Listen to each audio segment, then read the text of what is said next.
I was unwrapping my turkey sandwich when I saw them through the break room window. Two people in navy blazers with clipboards, standing outside my cubicle. My heart didn't race. It just knew. Tessa Carmichael had finally done it. The compliance officers were rifling through my workspace like they owned it. One was photographing my computer monitor. The other was opening my desk drawers, wearing latex gloves like I was contaminated. I watched them for maybe 30 seconds before walking over. "Find anything interesting?" I asked, keeping my voice steady. The taller officer looked up from my filing cabinet. "Ms. Rodriguez, we're conducting a routine inspection based on reports of workplace violations." Routine. Right.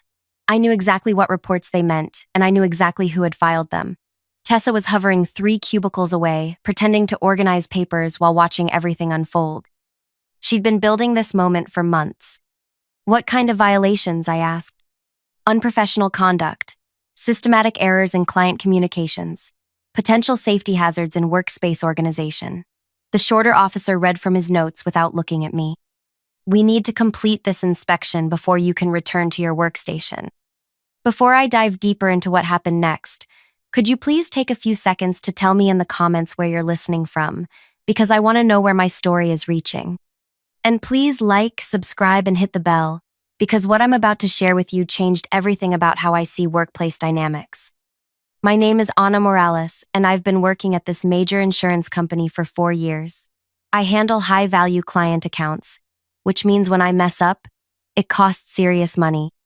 Tessa started here 6 months after me, and from day one, she made it clear she thought my position should belong to her.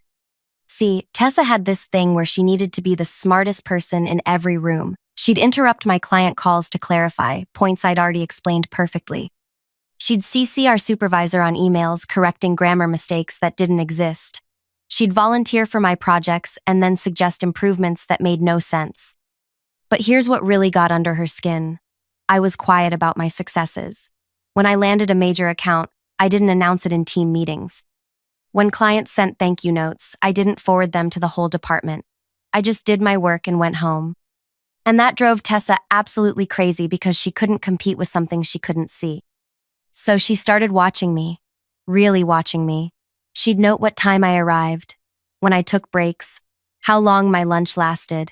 She'd walk past my desk randomly to see what I was working on. She'd ask seemingly innocent questions about my methods, then suggest I might be doing things wrong. I realized what was happening pretty early on. Tessa wasn't just competitive, she was building a case against me. She needed me to fail so she could succeed. And that's when I decided to give her exactly what she wanted. I started making tiny mistakes. Nothing major, just small inconsistencies that someone obsessively monitoring my work would notice. I'd send an email with Thursday when I meant Friday, then catch it an hour later and send a correction. I'd file something in the wrong folder, then move it the next day. I'd use effect instead of effect in internal memos, then fix it during proofreading. These weren't real errors, they were breadcrumbs. And Tessa devoured every single one. She started keeping a folder. I know because she left it open on her computer screen when she went to the bathroom, and I happened to walk by. Ana Morales, performance documentation. It was labeled. Inside were printed emails, screenshots of my computer screen, and handwritten notes about my patterns of incompetence.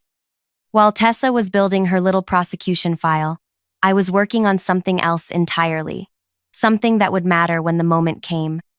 I started keeping a gratitude journal, not for any official purpose, just a personal practice I'd heard about in a productivity podcast.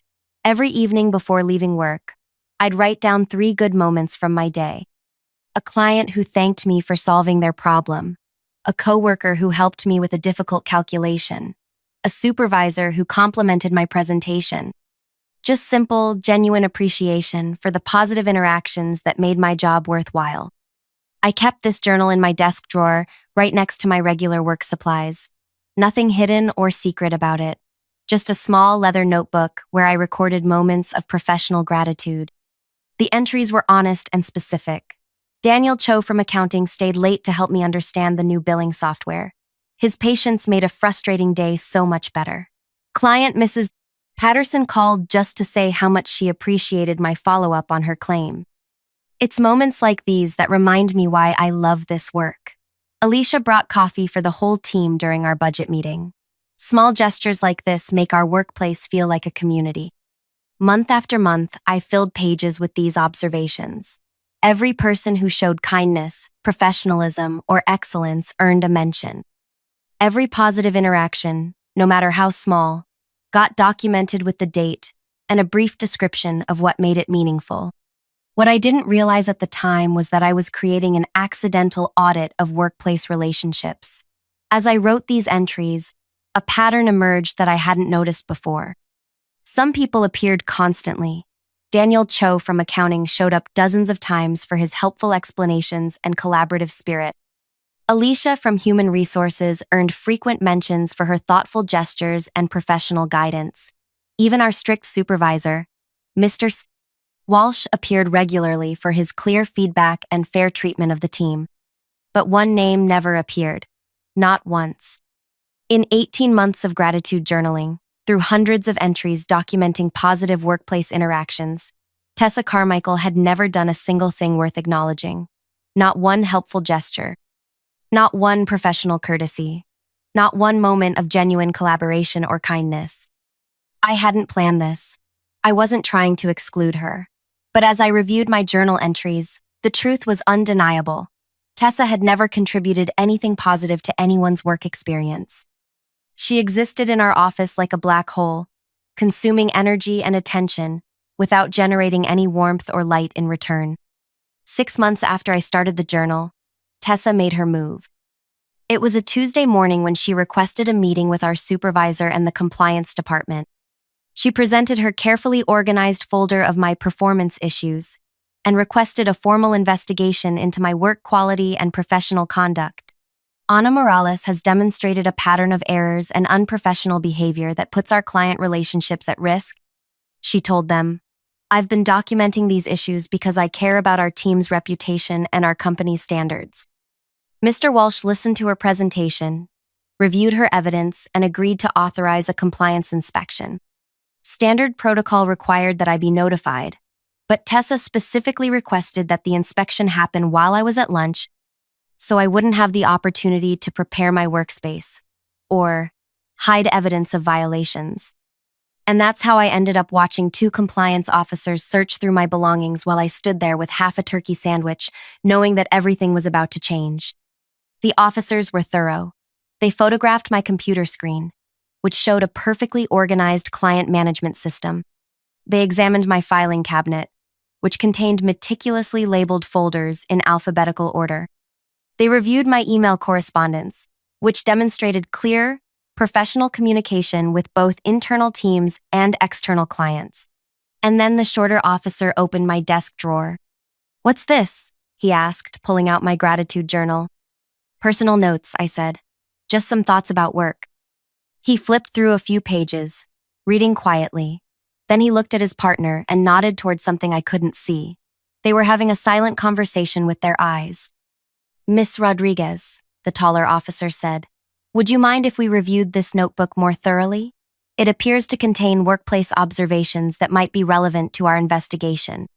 "Of course," I said. "Take all the time you need." What happened next was something I'll never forget as long as I live.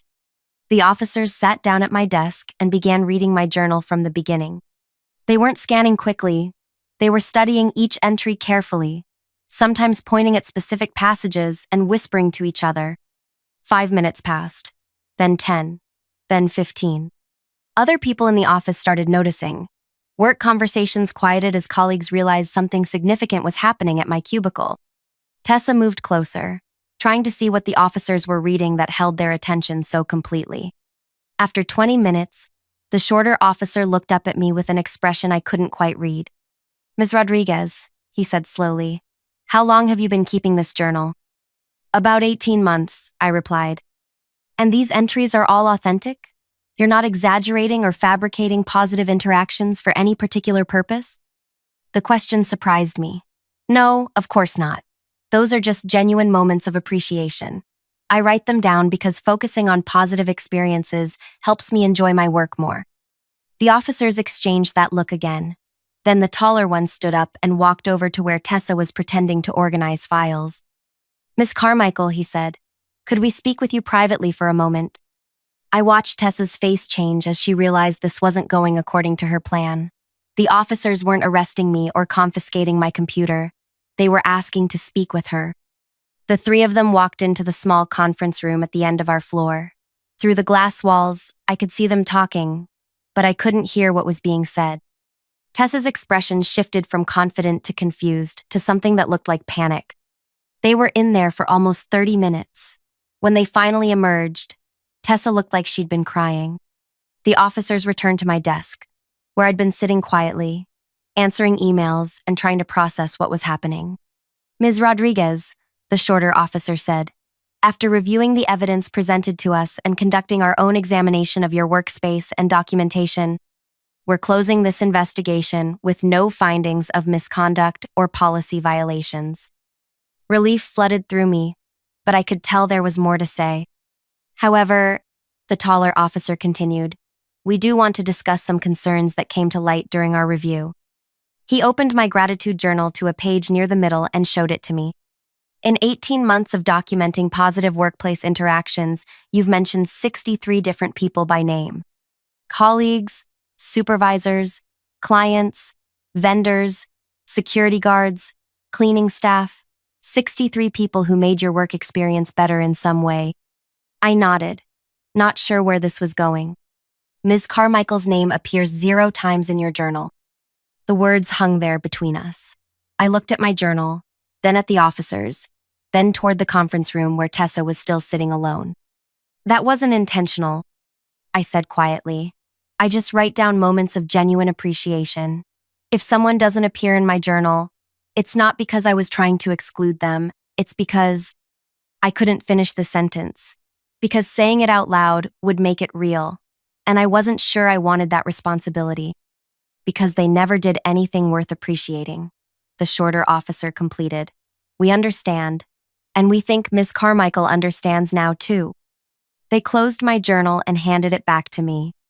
"The irony," the taller officer said, "is that she was so focused on documenting your mistakes that she never considered what her own behavior looked like from the outside.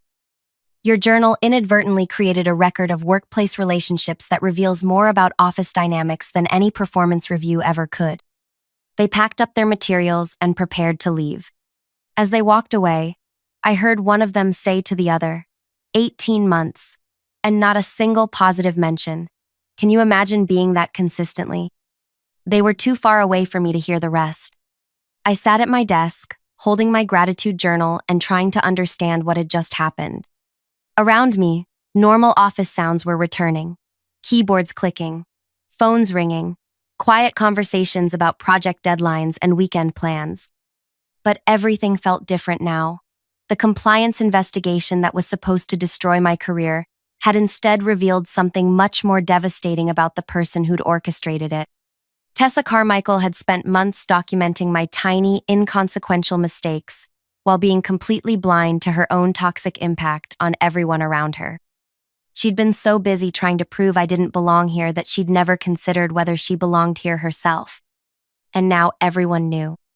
I didn't see Tessa for the rest of that day. She disappeared from the conference room sometime while I was answering client calls, and her cubicle stayed empty until closing time. I figured she'd gone home early, maybe to process what had happened, or maybe just to avoid the sideways glances from coworkers who'd witnessed the whole thing. But the next morning, she was back, and she was different. Tessa arrived exactly at 9 o'clock, said quiet hellos to people who greeted her, and sat down at her computer without her usual performance of bustling importance. No dramatic sighs about her workload. No loud phone conversations meant to demonstrate her expertise. No walking around the office offering unsolicited advice about other people's projects. She just worked, quietly, like the rest of us. I thought maybe the compliance investigation had given her some perspective. Maybe she'd realized how her behavior looked to others and decided to change. Maybe this whole nightmare was actually going to have a positive ending where we all learned something about workplace communication and moved forward professionally. I was so naive. The real story started unfolding 3 days later, when Daniel Cho from accounting stopped by my desk during his afternoon coffee run. "Hey, Anna," he said, keeping his voice low. "Can I ask you something kind of weird?" "Sure," I said, saving the client report I was working on. "Did you know that Tessa has been asking people about your journal?" My heart started beating faster. "What do you mean?" "She cornered me yesterday in the break room. Started asking if I knew you were writing about people at work, whether I thought that was professional, whether I was comfortable with my personal interactions being documented without my consent." I felt something cold settle in my chest. "What did you tell her?" I told her the truth, that I think it's nice someone notices when people are helpful or kind. But Anna, she's not just asking me. She's talking to everyone. Alicia, Mr. Walsh, even people from other departments. Daniel Cho glanced around to make sure no one was listening, then leaned closer. "She's trying to make your journal sound creepy, like you're spying on people or building some kind of surveillance file. She's telling people that documenting workplace interactions without consent could be a privacy violation or harassment." The realization hit me like a truck. Tessa wasn't learning from what happened. She was doubling down. She couldn't accept that the compliance investigation had revealed her own toxicity, so she was trying to turn my gratitude practice into something sinister. Has anyone seemed convinced by what she's saying?" I asked. Daniel Cho shook his head. "Not really. Most people think she's reaching. But Anna, she's persistent, and she's good at planting seeds of doubt. You know how she operates." I did know. This was exactly Tessa's pattern. When direct confrontation failed, she'd switch to subtle manipulation. She'd turn my moment of vindication into a new weapon against me. That afternoon, I decided to test Daniel Cho's warning. I paid attention to how people interacted with me. Were conversations shorter than usual? Did anyone seem uncomfortable or guarded? At first, everything seemed normal, but by the end of the week, I started noticing small changes. Alicia from Human Resources, who usually stopped by my desk for friendly chats, suddenly seemed busy whenever I approached her workspace. Mr. Walsh's responses to my emails became more formal, less warm. Even the security guard who normally exchanged pleasantries during my morning arrivals just nodded politely without his usual smile. Tessa was poisoning my relationships one conversation at a time. I realized I had two choices. I could confront this directly, march into Mr. Walsh's office and explain what Tessa was doing, but that would make me look defensive and paranoid. It would confirm her narrative that I was overly focused on workplace dynamics and personal relationships. Or I could do something else entirely. I decided to give Tessa exactly what she wanted, but not in the way she expected. The next Monday morning, I sent an email to my entire department with the subject line, "Personal Journal, Transparency and Consent." The message was simple. "Hi everyone. Some of you may have heard that I keep a personal gratitude journal where I occasionally note positive workplace interactions. I want to be completely transparent about this practice and ensure everyone is comfortable with it. The journal is purely personal, a way for me to focus on positive moments in my workday. It's never been shared with supervisors or used for any professional purpose. However, I understand that some people might feel uncomfortable having their kindness or professionalism noted in someone else's private writings. If you would prefer that I not include any interactions with you in my personal journal, please let me know.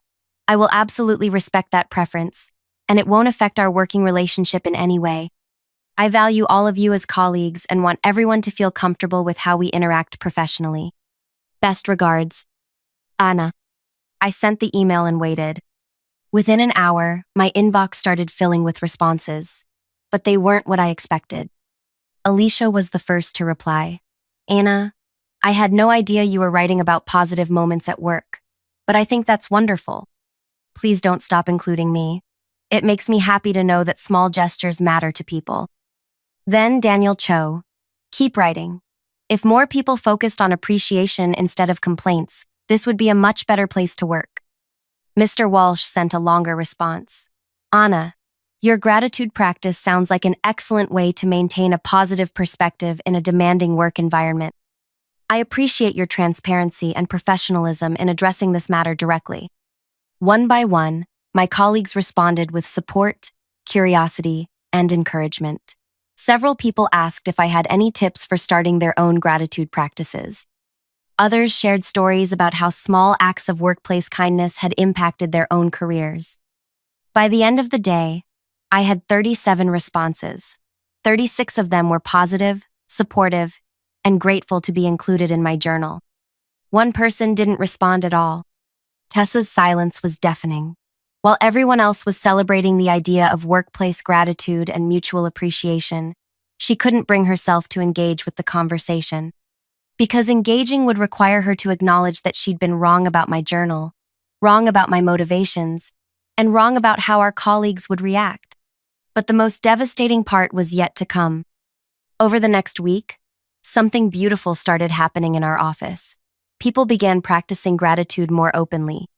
Alicia started leaving thank you notes on people's desks when they helped her with projects. Daniel Cho brought cookies to share with the team and included a note about how much he appreciated working with all of us. Mr. Walsh began opening team meetings by acknowledging someone who'd gone above and beyond that week. The gratitude practice was spreading, and it was creating exactly the kind of positive workplace culture that everyone wanted to be part of. Everyone except Tessa. Because in an environment where people were actively looking for reasons to appreciate each other, Tessa's behavior became impossible to ignore. When everyone else was expressing genuine thanks for collaboration and support, her constant criticism and competitive undermining stood out like a siren. I watched her try to adapt. She started saying thank you more often, but it sounded forced and hollow. She attempted to give compliments, but they came out as backhanded observations that left people feeling worse than before. She even tried to start her own gratitude practice, but her entries focused more on her own contributions than on appreciating others. The contrast was stark and uncomfortable. While the rest of us were building each other up, Tessa remained focused on tearing people down. And now that everyone was paying attention to workplace dynamics through a lens of appreciation, her toxicity became impossible to miss. 3 weeks after my transparency email, Mr. Walsh called me into his office. "Anna," he said, "I wanted to thank you for introducing this gratitude practice to our team. The change in morale has been remarkable." "I'm glad it's had a positive impact," I replied. "However," he continued, "this new focus on workplace relationships has also highlighted some concerning patterns with one of our team members." He didn't need to say who. "I've been observing interactions more carefully since your email, and I've noticed that while most people are embracing this culture of mutual appreciation, one person seems unable or unwilling to participate in positive team dynamics." Mr. Walsh opened a folder on his desk. "I've also been reviewing the complaints and concerns that have been brought to my attention over the past 6 months. Individually, they seemed like minor personality conflicts or communication issues. But when I look at them together, with this new perspective on workplace relationships, a troubling pattern emerges." He showed me a list of incidents. All of them involved Tessa creating conflict, undermining colleagues, or disrupting collaborative efforts. The compliance investigation was the final straw. "Mr. Walsh said, using company resources to pursue a personal vendetta against a colleague is unacceptable, but what really concerns me is the systematic nature of these behaviors." He closed the folder and looked at me directly. "Anna, I want you to know that your gratitude practice didn't just improve our team culture. It also gave us a framework for understanding what positive workplace relationships look like. And once we could see what positive looks like, the negative became impossible to ignore." I sat there absorbing what he was telling me. "Tessa has been moved to a different department," he continued. "One where her individual contributions can be valued without the need for extensive team collaboration. It's not a demotion, but it is a recognition that she's not suited for our collaborative environment." I felt a strange mix of relief and sadness. Relief that the toxic dynamic was finally being addressed. Sadness that it had come to this. "The irony," Mr. Walsh said, "is that Tessa's own investigation into your work quality led us to discover that you're one of our most valued team members. The gratitude journal she tried to use against you actually demonstrated how much respect and appreciation you've earned from everyone in this organization." He was right. My simple practice of writing down positive moments had become a mirror that reflected everyone's true workplace character. And in that mirror, Tessa had been forced to see exactly what she'd become. 2 months later, I heard through office gossip that Tessa had requested a transfer to our company's branch office in another state. A fresh start, they said. New colleagues who didn't know her history. I wished her well, genuinely, because I understood now that her behavior wasn't really about me. It was about her own insecurity and inability to find joy in other people's success.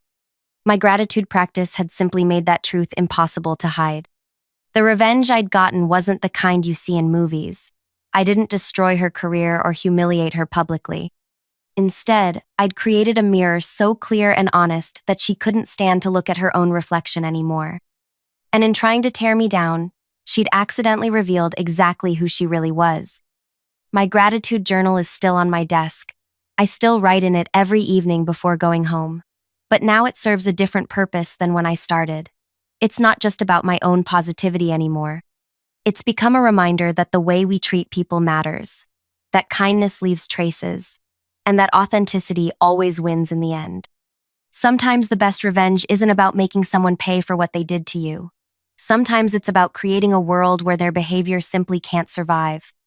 If this story resonated with you, if you've ever dealt with a toxic colleague or found yourself questioning your own worth because of someone else's insecurity, please let me know in the comments. Share your own experiences with workplace dynamics, gratitude practices, or moments when truth revealed itself in unexpected ways. And if you want to hear more stories about navigating difficult people and finding authentic ways to protect your peace, please like this video and subscribe. Your support means everything to me, and knowing that these stories help people feel less alone in their struggles makes every difficult moment worth sharing.